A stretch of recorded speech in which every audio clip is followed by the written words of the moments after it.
es bueno que el hombre esté solo.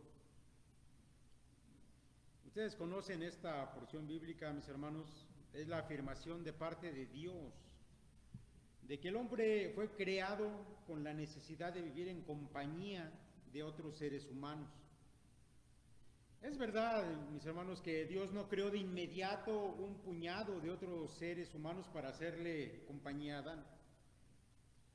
Pero en cambio le dio a una mujer, a Eva, que no solo sería su compañera a partir de ese momento, sino que además sería su complemento, y que al unirse Adán con su mujer, darían origen a los demás seres humanos. Adán, pensando en eso, le puso un nombre adecuado.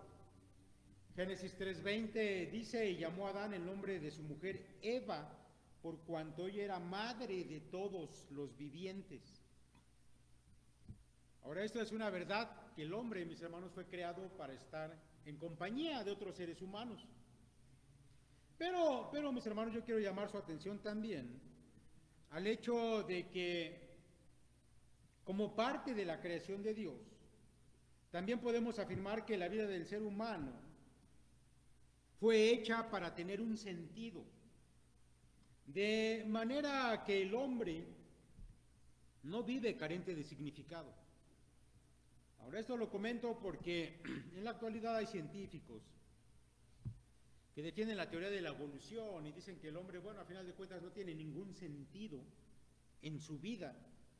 Pero esto no es así. Dios creó al hombre y el hombre siempre está con esta característica de buscar un sentido en su vida. Todo hombre tiene metas, propósitos, planes, dependiendo de ese sentido que haya decidido tomar para su existencia. Y cuando eso no sucede de esa manera, bueno, seguramente es porque hay algún trastorno, alguna anomalía, alguna enfermedad en la mente de la persona.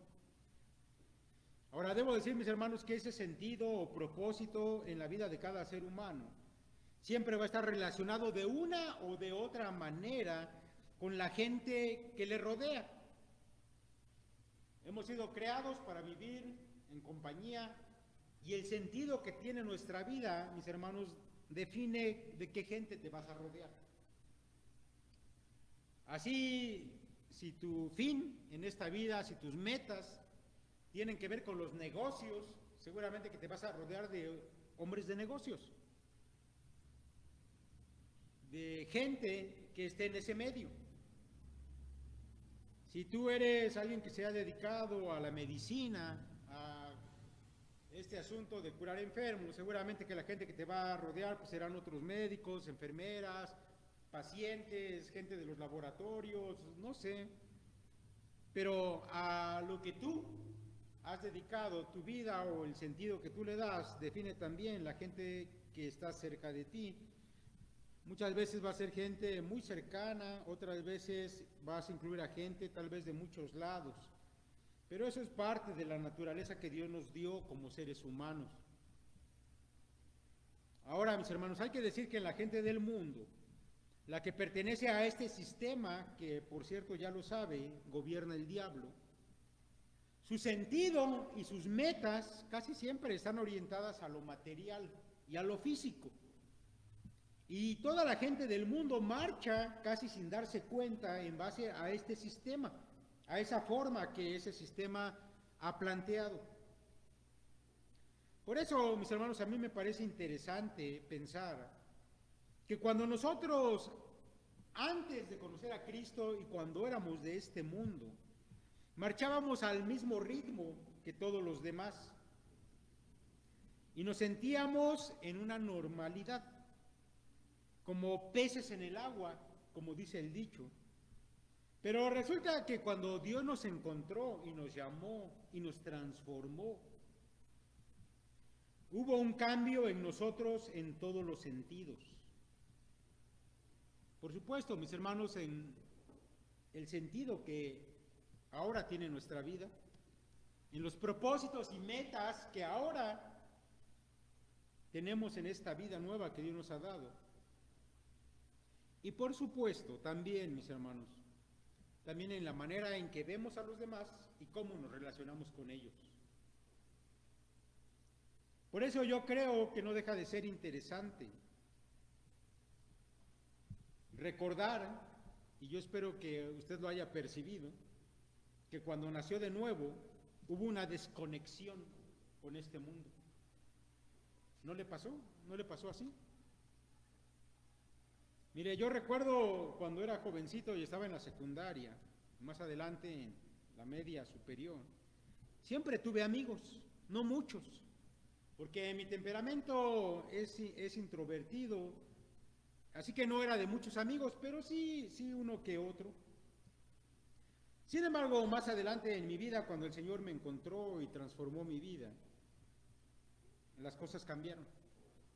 Y eso para mí fue muy notorio, porque comencé a sentirme solo. Y mire, ya para entonces estaba yo en la licenciatura, pero seguía conservando algunos amigos que habían pasado de la media superior a la superior junto conmigo, los veía constantemente. Pero dentro de mí hubo una ruptura muy fuerte para con la gente del mundo. Y entonces yo recuerdo que estando allá en la escuela y en ese tiempo que hay entre clase y clase, o cuando faltaba algún maestro, yo me sentaba en una banca a leer la Biblia, porque eso es lo que a mí me gustaba hacer. Yo creo que mis compañeros de clase me veían como un bicho raro, ahí sentado solo leyendo mi Biblia. Y también recuerdo que los días entre semana, que aquí había culto de oración, los días miércoles, yo llegaba corriendo a la escuela, tomaba la primera clase y me venía corriendo, las demás clases no me importaban, yo quería estar aquí, reunido con mis hermanos, alabando a Dios, hablando con Él, porque de esa manera yo realmente me sentía en casa. Y fuera de esta compañía de mis hermanos, me sentía como perdido, solo. Cuando vamos a la Biblia, mis hermanos, entendemos la manera en cómo es explicada esta experiencia. Porque muchas veces vivimos las cosas, pero más adelante cuando vamos a la Biblia nos damos cuenta que ya estaba ahí escrito eso que nosotros vivimos cuando Cristo nos transformó. Así que le voy a pedir que vaya ahí al libro de Hechos, en ese capítulo 2 que hemos estado leyendo.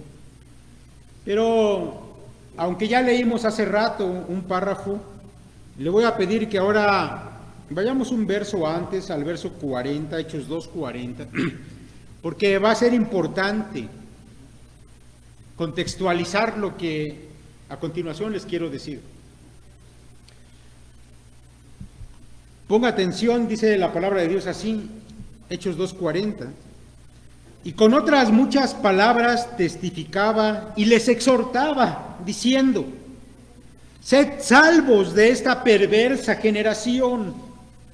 Así que los que recibieron su palabra fueron bautizados y se añadieron aquel día como 3,000 personas y perseveraban en la doctrina de los apóstoles, en la comunión unos con otros, en el partimiento del pan y en las oraciones. Ahora quiero que note lo siguiente.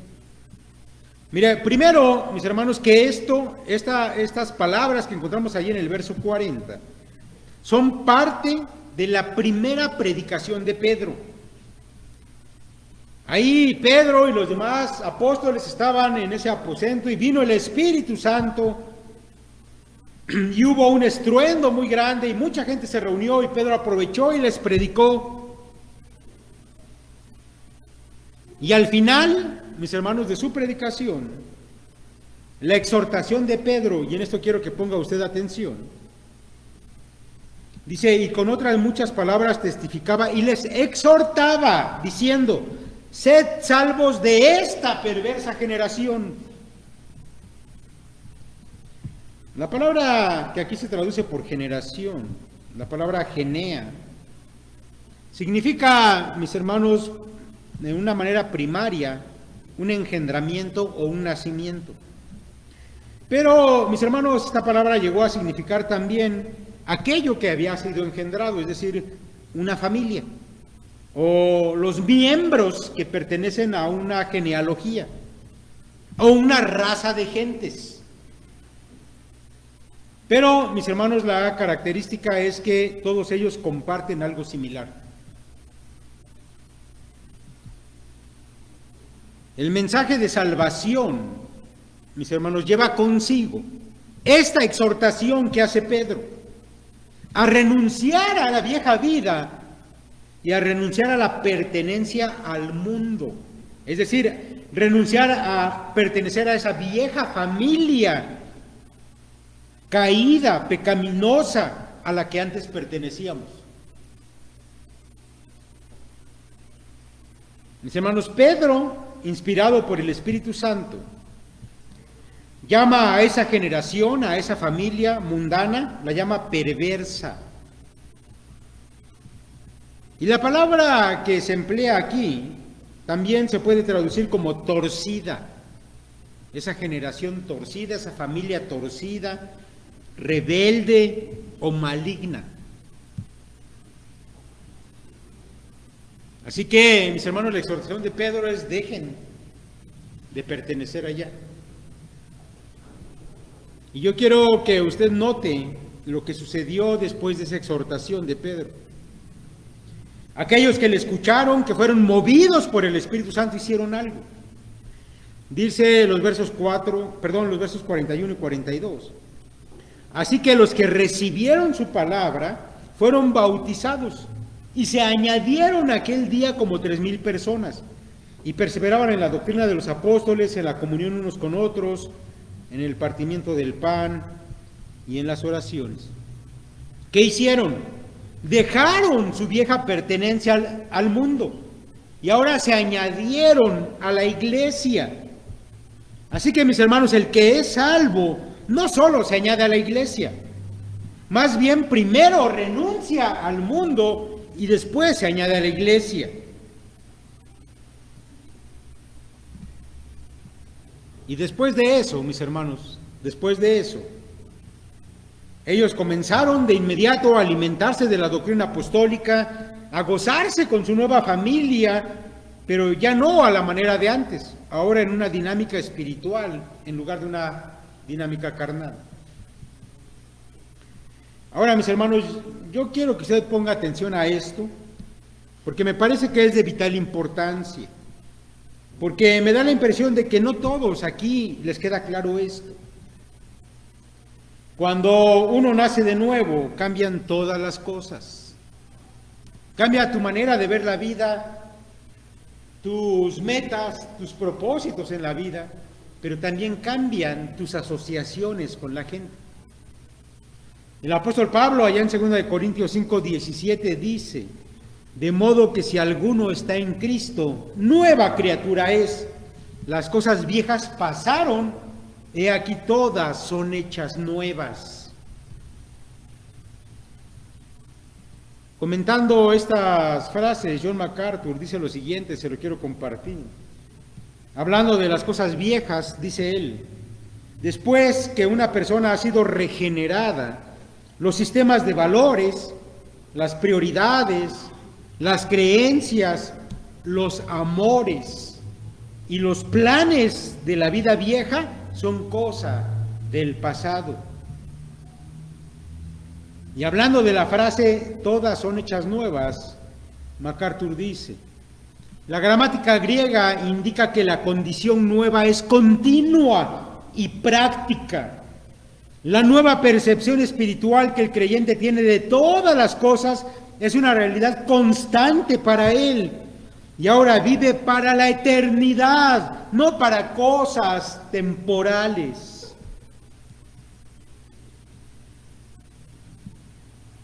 Mis hermanos, nuestras relaciones personales están incluidas en esas cosas viejas que dejamos. Y también ahora nuevas relaciones personales están incluidas en las cosas nuevas que vivimos ahora. Hay que decir, mis hermanos, que la gente que conocimos hasta antes de ser regenerados, de nacer de nuevo, toda esa gente que no es creyente, que no es hijo de Dios, bueno, ellos quedan, mis hermanos, atrás en un plano inferior, por decirlo así, en un plano que es temporal y que es terrenal. Y eso, mis hermanos, por supuesto, incluye a tu familia, papá, mamá, hermanos, esposa, esposo, que no sean cristianos. Ellos quedan en un plano diferente al tuyo, al que ahora estás. Los compañeros, los amigos. Ahora, esa relación va a cambiar, porque ellos ya no pueden seguir siendo lo mismo que eran para ti, porque ellos pertenecen a una esfera distinta a la que tú estás. Tu nueva familia, en cambio, tus nuevos amigos, son de un plano espiritual.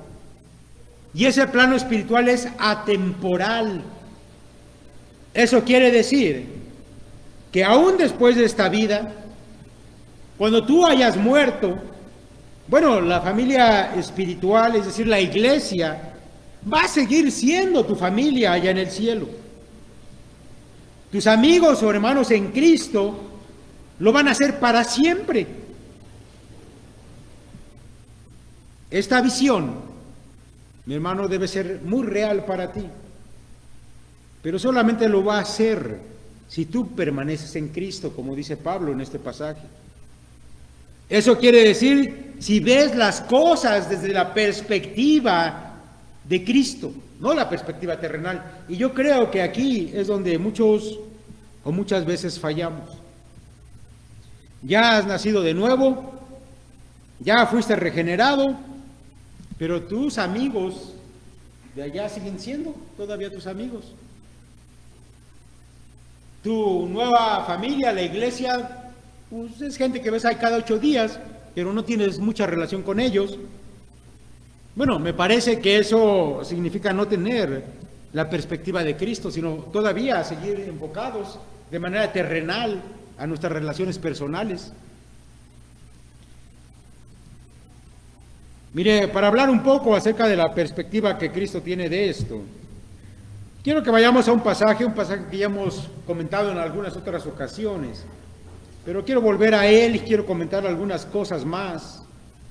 El pasaje está en Marcos capítulo 3. Si quiere buscarlo, búsquelo, si no, escuche solamente. Marcos 3, y voy a leer el verso 21, y después voy a brincar al verso 31 y siguientes. Allí el evangelista Marcos dice lo siguiente, verso 21. Cuando lo oyeron los suyos, vinieron para prenderle, porque decían, está fuera de sí. Está hablando de Cristo. Y más adelante, en el versículo 31, dice Marcos, vinieron después sus hermanos y su madre, y quedándose afuera, enviaron a llamarle. Y la gente que estaba sentada alrededor de él le dijo, tu madre y tus hermanos están afuera y te buscan. Él le respondió diciendo, ¿quién es mi madre y quiénes son mis hermanos? Y mirando a los que estaban sentados alrededor de él, dijo, he aquí mi madre y mis hermanos, porque todo aquel que hace la voluntad de Dios, ese es mi hermano y mi hermana y mi madre. Ahora déjeme explicarle esto, contextualizarlo para que tenga más sentido todavía. Mire, yo creo que era casi obvio pensar que para la gente que escuchó en aquel momento a Jesús, la gente no regenerada, los judíos de aquel tiempo, escucharlo hablar, contemplar la manera en que él se comportaba, llegó en algún momento a parecerles locura. Hablar de que él había sido enviado por su padre. ¿Quién había dicho alguna vez que Jehová tenía un hijo? Bueno, seguramente muchos pensaron que era un blasfemo, otros que era un loco. Ahora, a pesar, mis hermanos, de que el pueblo judío era un pueblo religioso y de que esperaban a un Mesías, sin embargo, la Escritura aquí nos da testimonio de que sus paisanos, después de verlo y de escucharlo, dijeron está fuera de sí. Y entonces dieron aviso a su familia. Ahora, esto de estar loco y de tener un comportamiento raro, mis hermanos, yo creo que nos ha pasado a todos. Ya les he mencionado este asunto de que yo me ponía a leer ahí mi Biblia y han de haber dicho, ¿qué le pasa? Y si alguien se acercaba conmigo, pues yo lo evangelizaba o intentaba hablar con él de Dios. No sé a usted qué le habrán dicho cuando usted se convirtió en cristiano, pero seguramente que a algunos les habrán dicho exagerados, religiosos, locos, extremistas, ahora eres un xenófobo, ahora eres un retrógrada, y toda esa lista que ustedes ya se saben. Bueno, lo mismo pasó con el Señor, imagínense. Resulta, mis hermanos, que hay dos esferas aquí. La esfera en la que anda el Señor, que es espiritual, y la esfera en la que andan los hombres, que es terrenal. Y cuando esas dos esferas se encuentran, no tienen más remedio que chocar entre sí, y a menudo esto es con violencia. Ahora, volviendo a nuestro relato, ahí en Marcos, sucede que la madre del Señor y sus hermanos fueron avisados de que el Señor estaba loco, estaba trastornado, le faltaba un tornillo, algo pasaba, estaba comportándose de una manera extraña, y entonces ellos vienen con una intención, prenderle. Eso quiere decir llevárselo por la fuerza de vuelta a su casa allá en Nazaret. Cuando ellos vinieron con esa intención, el Señor estaba probablemente en la casa de Pedro. Así que cuando llegaron a aquella casa, una casa que por cierto estaba llena de gente, escuchando al Señor, vinieron con el Señor y le anunciaron: tu madre y tus hermanos están afuera y te buscan. Pero antes de pasar a la respuesta del Señor, yo quiero también hablar del contexto de la familia para el pueblo judío, porque esto, mis hermanos, nos va a dar el real sentido de lo que Cristo va a decir después. Mire, yo debo decirle que para los judíos la familia era algo de suma importancia, era algo vital, al grado, mis hermanos, que algunos rabinos habían enseñado ya desde hacía tiempo, que el mandamiento de honrar a los padres, por ejemplo, era uno de los más importantes entre todos los mandamientos. Y además había otros mandamientos pertenecientes a la ley, tocante a la actitud que los hijos debían tener con los padres. Usted sabe, por ejemplo, qué sucedía con un hijo que era rebelde con sus padres, ¿verdad? Aquel hijo tenía que ser cortado de en medio del pueblo por haber deshonrado al padre y a la madre. En aquellos tiempos el padre de familia era venerado y era respetado. Y él se constituía en el centro de la familia, la autoridad máxima después de Dios. La madre también era tenida por digna de honra. Ahora esto se lo cuento solamente para que se dé una idea de lo importante que era la familia para los judíos y de cómo las palabras del Señor van a tener un impacto tremendo en la gente que está escuchando y que está viendo.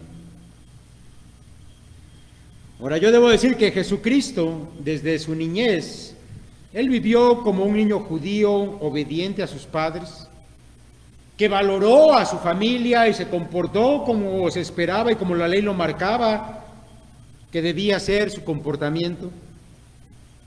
Interesantemente, el evangelista Lucas mantiene un relato de cuando el Señor tenía 12 años. Usted se acuerda de esa ocasión en que el Señor acompañó a sus padres a Jerusalén, ya estaba en la edad de hacerlo. Y después de haber celebrado las fiestas, la Pascua, y cuando ya regresaban sus padres se dieron cuenta que Él no estaba, que no venía con la caravana, y se tuvieron que regresar 3 días de camino y lo encontraron allá discutiendo con los maestros de la ley. Pero al final de este relato, Lucas añade lo siguiente, y a eso quiero llamar su atención. Lucas 2:51 dice: y descendió con ellos y volvió a Nazaret y estaba sujeto a ellos. Y su madre guardaba todas estas cosas en su corazón. Y Jesús crecía en sabiduría y en estatura y en gracia para con Dios y los hombres. Así que el Señor fue un hijo obediente a sus padres en todo. Eso es lo que significa que estuvo sujeto a sus padres. Y ese aprecio por la familia el Señor lo mantuvo toda su vida. Porque aun cuando lo encontramos clavado en la cruz, al final ya, como su padre humano ya había muerto, José no se vuelve a mencionar, seguramente ya había fallecido, y sus hermanos no habían creído en él hasta ese momento.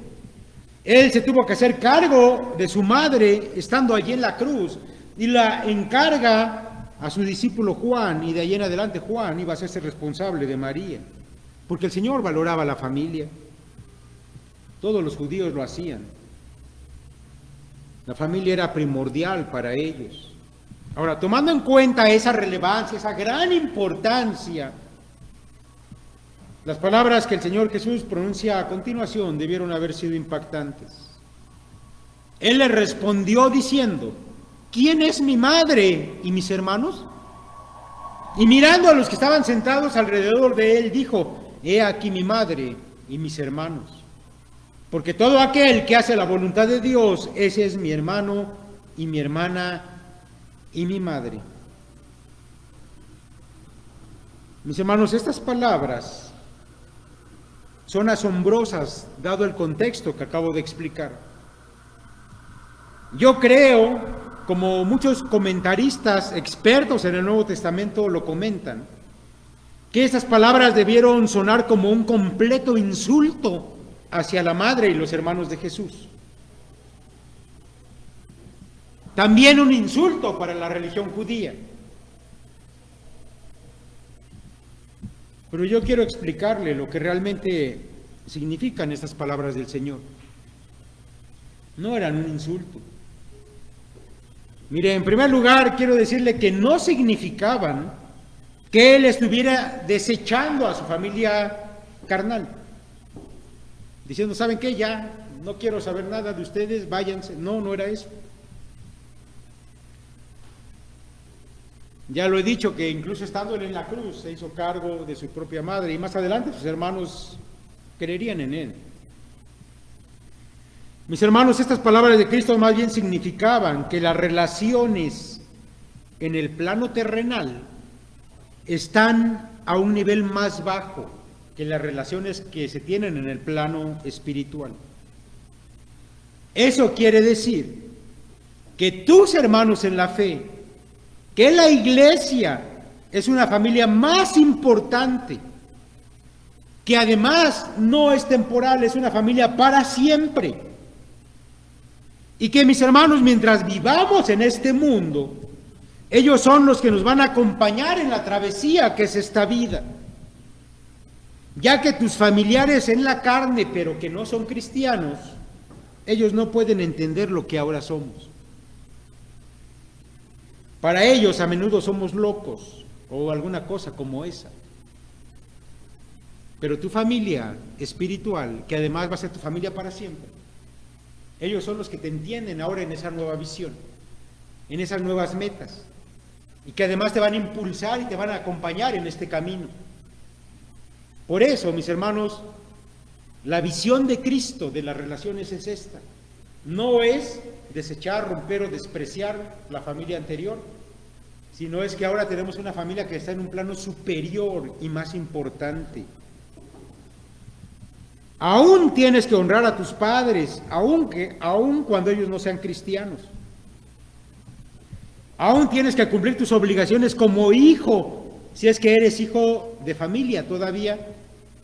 Y tal vez tus padres no sean cristianos, pero todavía tienes que obedecerlos.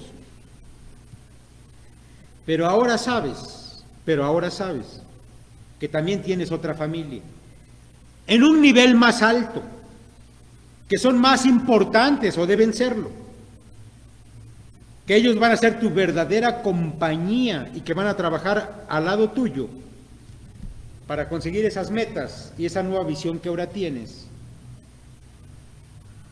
ese nuevo sentido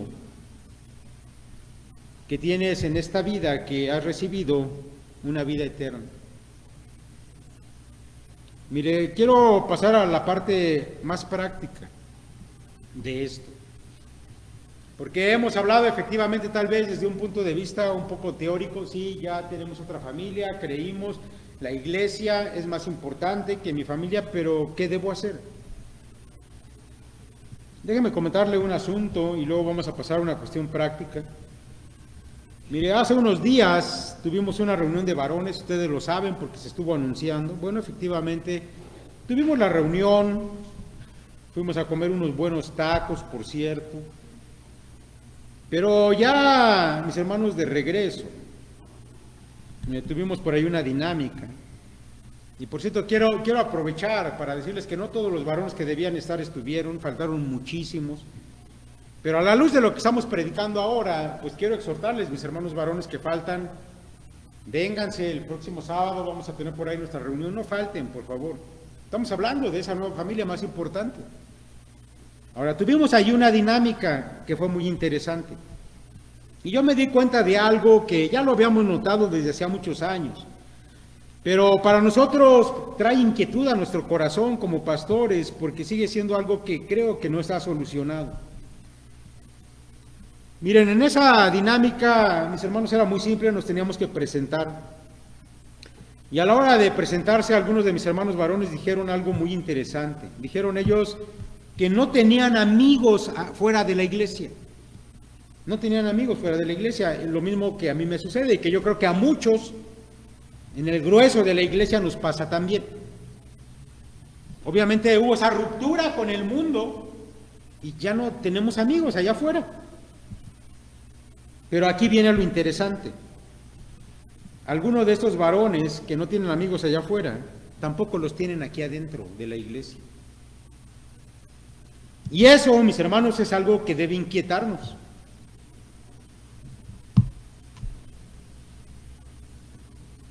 Porque, mi hermano, si tú que has nacido de nuevo,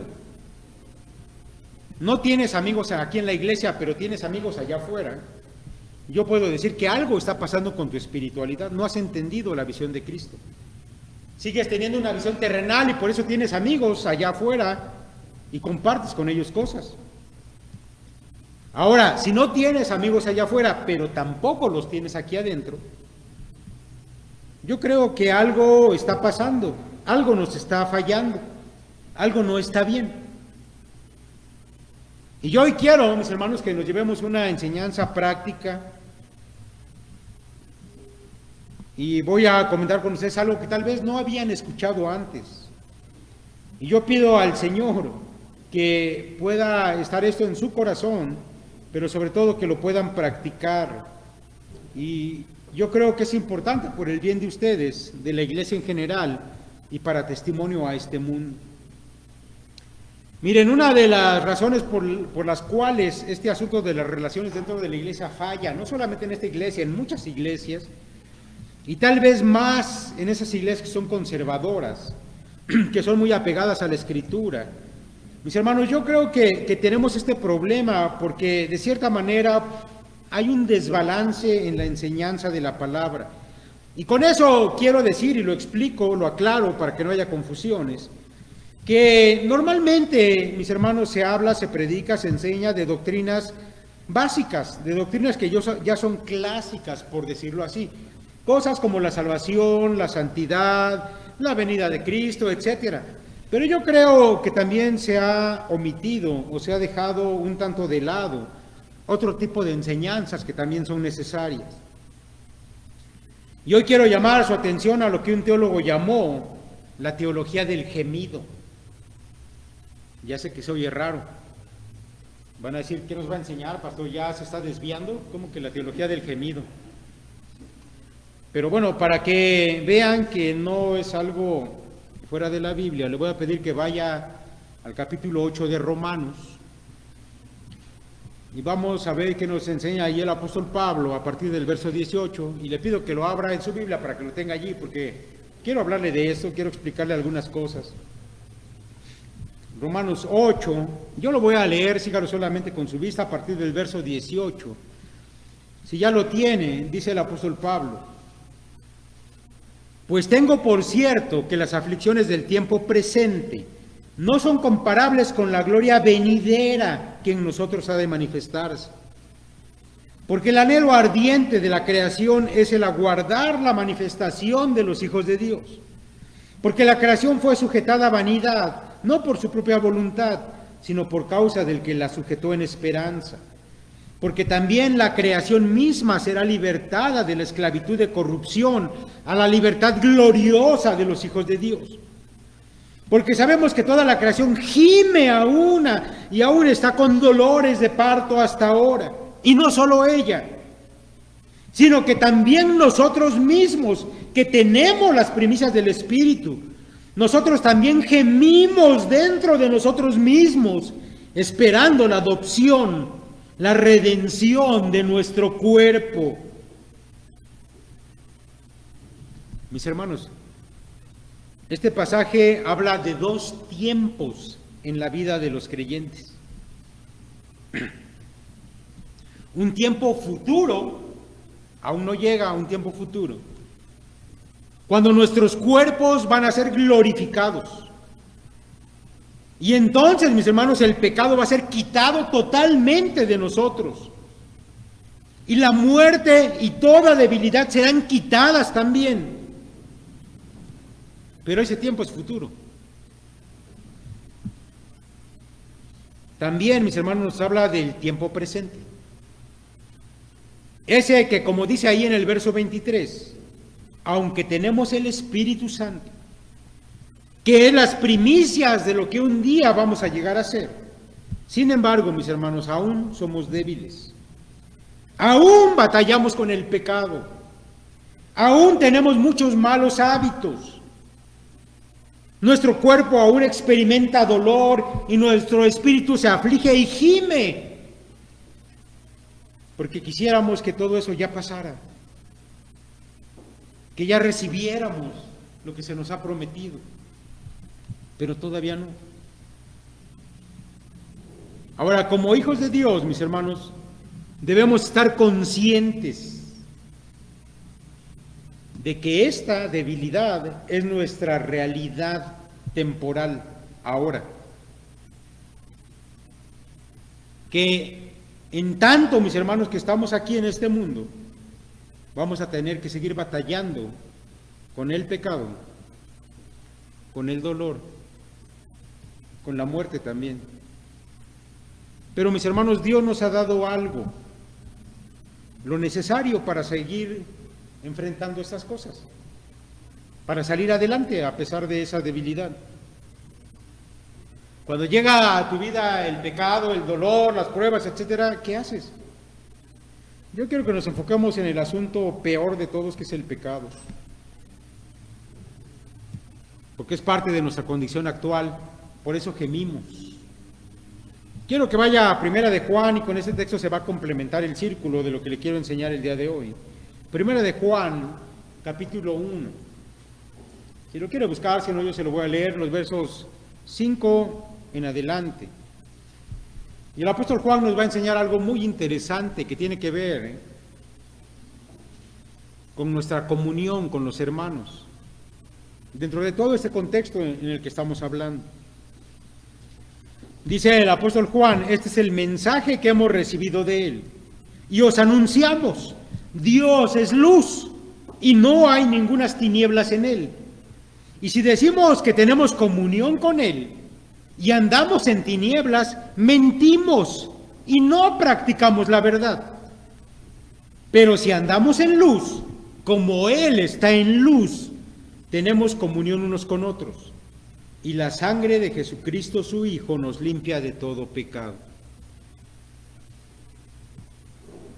Ahora se lo quiero explicar. Mire, si reconocemos, mis hermanos, esa condición en la cual gemimos, esa condición de debilidad, de pecado, debemos saber, mis hermanos, que algo podemos hacer al respecto. Y Juan nos lo dice aquí. Si andamos en tinieblas, mis hermanos, es obvio que no tenemos una comunión con nuestro Padre, porque el pecado se interpone en nuestra relación con Dios. Y a menudo, mis hermanos, lo único que hacemos es, pues tratar de orar, de confesar nuestros pecados, y eso está bien, porque eso es lo que nos enseña la Biblia. Pero ¿qué pasa? ¿Qué pasa, por ejemplo, mi hermano, con los pecados que no sabemos cómo resolver?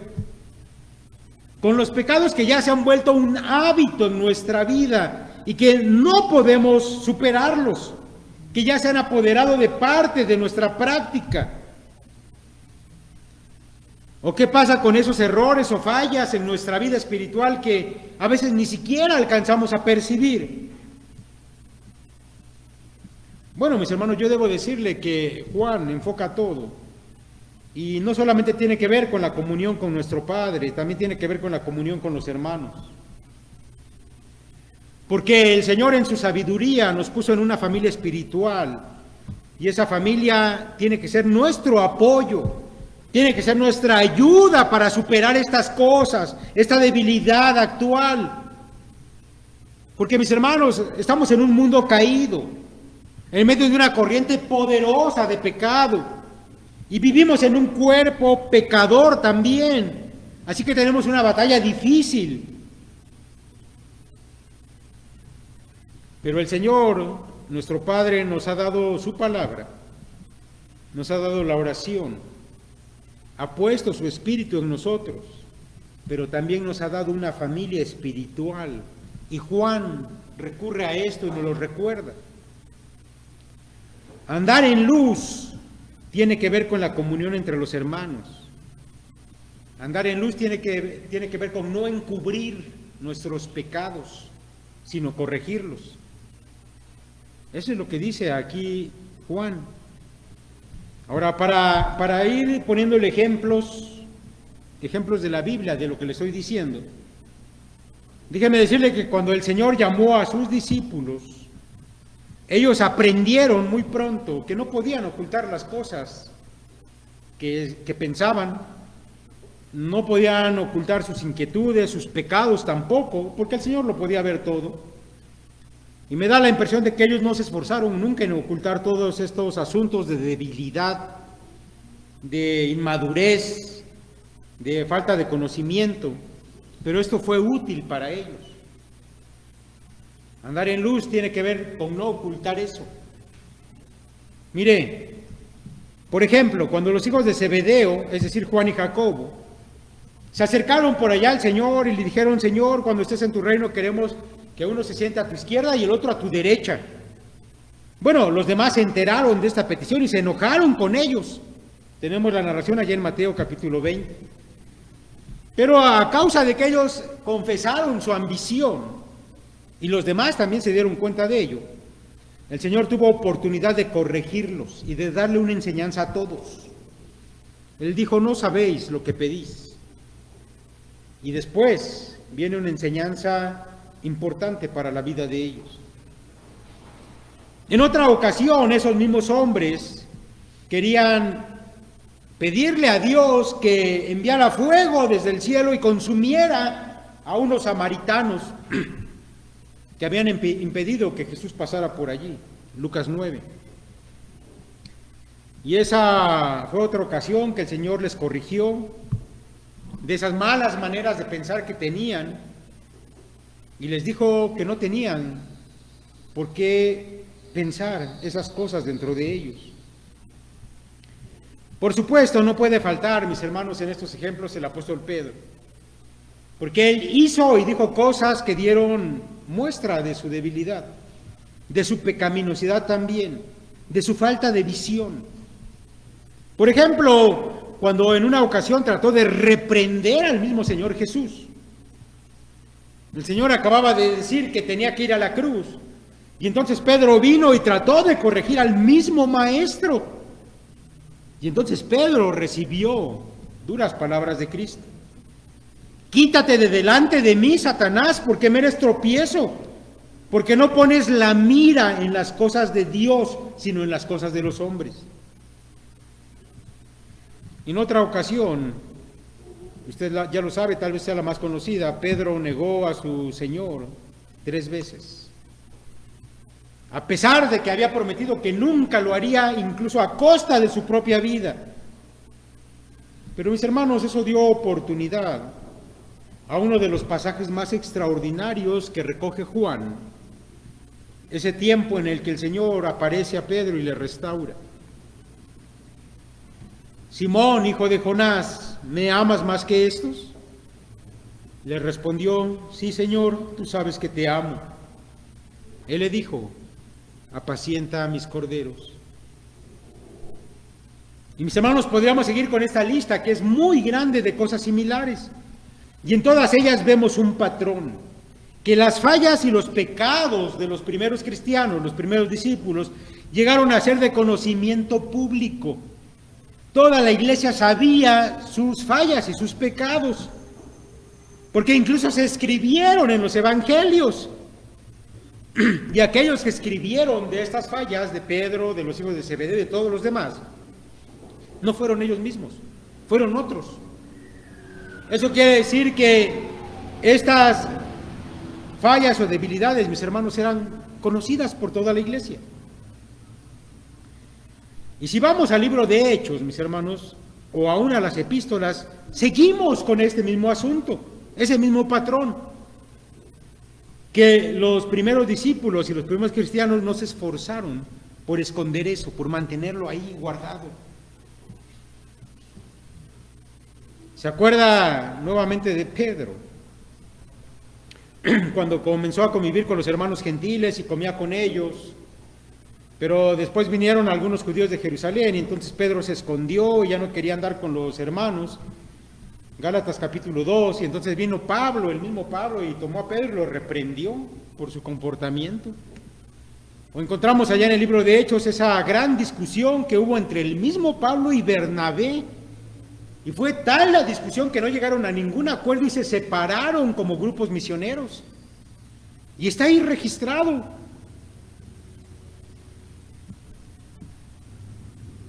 Mis hermanos, el caso, y a lo que yo quiero llevarles, es que la forma de superar el pecado en nuestra vida cristiana es por medio de la comunión con los hermanos. Y eso implica, mis hermanos, que no debemos intentar ocultar nuestros pecados o las fallas que hay en nuestra vida. Más bien debemos recurrir a nuestros hermanos para hablar con ellos de esta debilidad, de estos pecados, para que nos puedan apoyar, para que nos puedan aconsejar, para que puedan orar por nosotros, para que nos puedan dar un seguimiento hasta que quede solucionado ese mal hábito, ese pecado, esa falla, esa debilidad. Pero si andamos en luz como Él está en luz, tenemos comunión unos con otros. Y la sangre de Jesucristo, su Hijo, nos limpia de todo pecado. Santiago lo dice de otra forma. Capítulo 5, verso 16 de Santiago: confesaos vuestras ofensas unos a otros y orad unos por otros para que seáis sanados. La oración eficaz del justo puede mucho. Yo sé, mis hermanos, que de esto no se habla tanto, no se les ha exhortado a que se confiesen sus pecados, pero lo tienen que hacer. Porque ¿qué pasa, mis hermanos, cuando todos en la iglesia nos guardamos nuestros pecados? Los vivimos personalmente y en lo oculto. No solo el pecado permanece, sino que delante de nuestros hermanos vivimos solamente una apariencia de algo que realmente no somos. Porque cuando nos vemos aquí los domingos, todos venimos hasta vestidos bien y, hermano, ¿cómo está? No, pues muy bien, y todos muy santos con su Biblia. Pero eso es una apariencia, no es eso lo que tú eres. Vivimos en el tiempo del gemido. Aún, mis hermanos, estamos en una condición de imperfección. Déjame decirte que el tratar de vivir esa apariencia hace que no haya comunión con los hermanos. Y es más fácil tener comunión o amistad con la gente del mundo, porque allí no tenemos que ocultar nada, porque la gente del mundo, los amigos del mundo, no nos juzgan por nuestros pecados. Al contrario, les cuentas tus pecados y te lo aplauden. ¿Me explico lo que quiero decir? Mire, en las teorías de comunicación entre personas hay algo que los expertos han llamado mostrarse vulnerables. Tal vez lo ha escuchado. Resulta, mis hermanos, que los psicólogos y los antropólogos han llegado a una conclusión acerca de algo que la palabra de Dios ya nos había dicho desde hace por lo menos 2000 años. Y esa conclusión es que no puede haber intimidad o profundidad en una relación entre dos o más personas, a menos que estén dispuestos a mostrar sus vulnerabilidades. Si quieres tener una amistad fuerte, una comunión íntima con tus hermanos, Tienes que mostrarte tal como eres. Mira, si dos o más personas solamente muestran su lado fuerte, sus mejores cosas, su apariencia, eso lejos de traer una relación profunda, va a resultar en lo contrario, en una especie de competencia y de juego de apariencias. Ahora, debo decirles que algo parecido sucedió en nuestra reunión de varones. Casi todos los que hablaron para presentarse, hablaron de sus logros, de sus éxitos en el trabajo, de las cosas buenas que han conseguido o que están consiguiendo. Pero yo, mis hermanos, espero que tal vez en una próxima ocasión a esa lista de cosas también se sumen cosas que nos hagan tener más intimidad, es decir, lo que verdaderamente somos. Que seguimos siendo pecadores, que también batallamos con malos hábitos, que necesitamos a alguien que nos escuche y que nos ayude a transitar por esas cosas. Tal vez se haya preguntado por mucho tiempo por qué es que no tiene verdaderos amigos en la iglesia, o por qué no se siente como entre familia aquí en la congregación. Bueno, yo creo que después de todo eso ya sabe por qué. Porque es necesario que se muestre tal como usted es aún aquí con sus hermanos, con su familia. Ya sabemos, mis hermanos, que todos tenemos fallas y que también tenemos pecados. Pero debe estar dispuesto a que sus hermanos le amen así. Y también, por supuesto, a que le corrijan para que usted comience a ser más parecido a Cristo cada vez. Mis hermanos, yo les pido que traten de hacer esto. Traten de relacionarse, pero en base a sus vulnerabilidades. Tenemos buenas oportunidades aquí porque tenemos varias células. Son grupos pequeños y ahí lo podemos hacer. Ahí podemos pedir consejo, podemos pedir que oren por nosotros, podemos exponer contra qué estamos batallando. Tenemos también un grupo de mujeres, un grupo de varones, un grupo de jóvenes